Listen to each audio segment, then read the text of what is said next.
তুমি কি কখনো ভেবে দেখেছো সুখ আসলে কোথায় লুকিয়ে আছে? টাকা, রিলেশনশিপ নাকি ভালো স্বাস্থ্য? সাইকোলজি বলছে এসবের কোনোটাই না।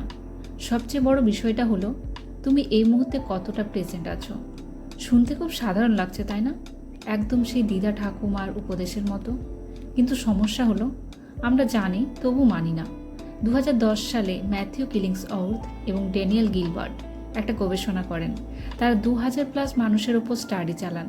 দিনে দিনে প্রশ্ন করতেন, তুমি কি করছো, তুমি কি ভাবছো, তুমি কতটা খুশি? ফলাফল, মানুষ প্রায় 47% সময় নিজের কাজ থেকে মন সরিয়ে অন্য কিছু ভাবছিল। আর তখনই তারা সবচেয়ে কম খুশি ছিল।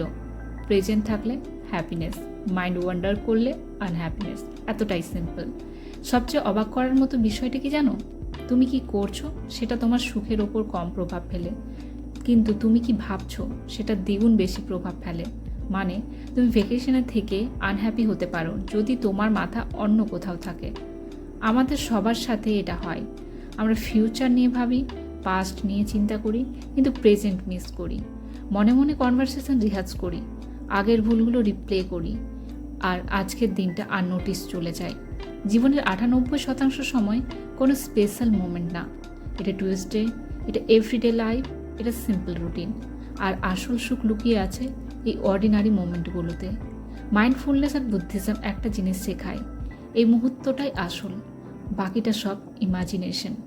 একটা সিম্পল কাজ করে দেখো, চা খাও, শুধু চা খাও, ফোন ছাড়া। হাঁটো, শুধু হাঁটো।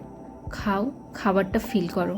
90 সেকেন্ডের মধ্যে তোমার মাইন্ড পালিয়ে যাবে, এটাই নর্মাল। কি করতে হবে মাইন্ড চলে গেলে? নোটিস করো, আবার প্রেজেন্টে ফিরিয়ে আনো, এটাই প্র্যাকটিস। সুখ তোমার লাইফ সিচুয়েশন না, এটা তোমার অ্যাটেনশন। আর অ্যাটেনশন তুমি এখনই চেঞ্জ করতে পারো, কাল না, পারফেক্ট টাইম না, এখন। আজকে একটা মোমেন্ট বেছে নাও আর পুরোটা প্রেজেন্টে থেকে বাঁচো, কারণ এই মুহূর্তটাই রিয়েল।